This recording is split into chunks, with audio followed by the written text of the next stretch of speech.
My name is Lutfey Siddiqi, and I am based in Dhaka, Bangladesh, representing the interim government of Bangladesh. So here in Geneva, talking about the intersection of labour and trade, I think you said bridge, so there's a bridge or an overlap or intersection. I'm very conscious of the fact that within a small radius of where we're standing right now, we have the exalted offices of the ILO, the IOM, WTO, the UN Human Rights Office, WIPO, UNCTAD, all of them. And they provide the syllabus for what we're discussing here today. And when I say syllabus, I don't mean just in an academic sense, but also for me practically.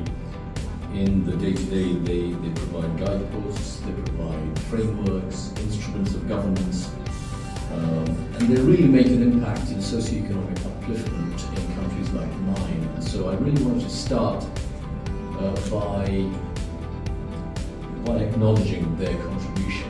It's become a bit fashionable to beat up on multinational, multilateral, international organizations right now.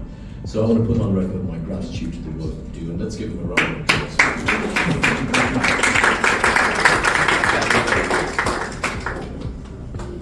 Almost a year ago, last year, the student-led uprising that led to the collapse of the previous government in Bangladesh was at least in part because of extreme imbalances.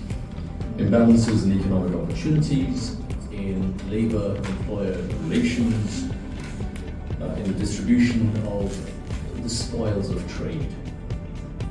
A complete lack of space for social dialogue, a lack of representation or consultation, and a trigger-happy repression of dissent by the institutions that were meant to protect. Not very many people realize that Bangladesh is by population the 8th largest country in the world. Some more than 170 million people, half of them below the age of 27. The average Bangladeshi is 12 years younger than the average Chinese or the Thai, 22 years younger than the average German or Japanese. Double the fertility rate of Vietnam, more than double the density of virtually any country in the world, apart from city-states. Bangladesh also has a disproportionate number of young people categorized as NEET, not in education, employment, or training, and a frighteningly disproportionate number of graduate degree holders who are without jobs. Our people are our greatest asset, but without deliberate and quality governance, they're also our greatest vulnerability. The extreme supply-demand mismatch, the supply-demand dynamics of too many people running after too few opportunities can create natural choke points of corruption, strongholds of abuse, including in government. For anything worth having, virtually any service or product, this supply-demand mismatch can create anti-competitive practices amongst those who supply, and tendencies towards undercutting each other and accepting lower standards amongst those who are on the demand side of the equation. So it's a difficult structural imbalance to begin with. Now, Bangladesh needs foreign currency to buy both energy and food. We buy them from outsiders. And almost 90% of the foreign currency that we need comes from one of two sources. Who can tell me what those two sources are? Garments is one? And migration. Remittances from migrant workers are the other. These two make up almost 90%. In other words, both these pillars are based primarily on labor that compete on the basis of low wages. Not entirely, but almost primarily on the basis of low wages. Bangladesh suffers from what economists call poor total factor productivity. So In spite of tremendous potential, fundamental factors, I mentioned demographics, but it's also the location.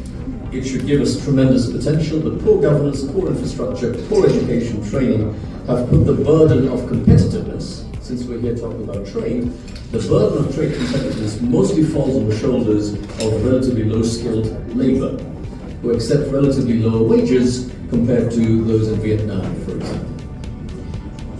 So now today, thanks to the tremendous sacrifices of those killed and injured in last year's uprising, we have a historic opportunity to create a new settlement, a series of structural reforms that should put the country onto a much higher plane. The interim government is led by Nobel Peace Laureate, Professor Muhammad Yunus, and we are determined not to squander this opportunity. We've set up reform commissions on several themes. There's one looking at the structure of parliament, one looking at public administration, one on judiciary, one on police. There's one on women, to take a gender lens through everything else, and there's one on labour. And it's important that we have a commission on labour reforms at the national level, on par with these other reform commissions. Because past injustices have manifested themselves in the form of restrictions on the right to organise, inadequate inspection of factories, conflict of interest where you had sitting ministers who have direct ownership of problem businesses, alleged misuse of law enforcement and or law courts to repress or frustrate union activities. There's an overhang of all of these that we're grappling with right now. There were deficiencies in labour laws, but more importantly, there were deficiencies in the implementation of those laws. A lack of transparency or accountability that reflected the overall governance context, not just in the labour world. But now we have a golden opportunity. We think we have an opportunity to rewire the approach that we can take to industrial relations. We have, in partnership with the ILO, embarked on a roadmap whereby we will have signed up to, by the end of this year I hope, we will have signed up to and credibly complied with all of ILO's fundamental conventions, perhaps the only country to do so in our neighbourhood. In the context of international trade, businesses are embracing this, not only for the social justice point of view, but also for their own enlightened self-interest.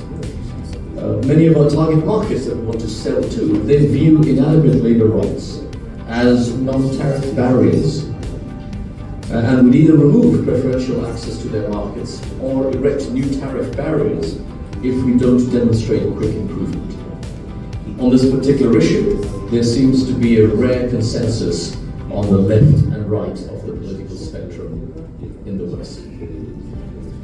Meanwhile, we hope that the global brands that purchase our garments will continue to engage, not only in the rhetoric and in the process of improving standards, but also contributing to the costs of doing so.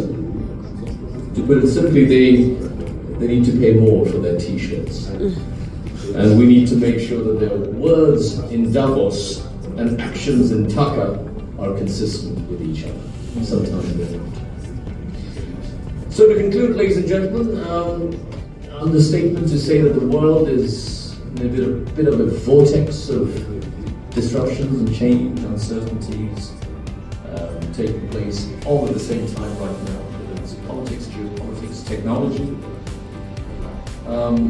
But in a world of such radical uncertainty, it's all the more important to be driven by goals and values and principles. These should form the lodestar, the North Star on the basis of which we govern and we lead as a country. So for us in Bangladesh, we are conscious of the fact that we have a historic opportunity to refresh our structures and our practices of governance from which not only will we meet global challenges, but hopefully contribute to some of the solutions to them. So we look forward to, and we thank you for your support along this journey. Thank you, and thank you very much for your time.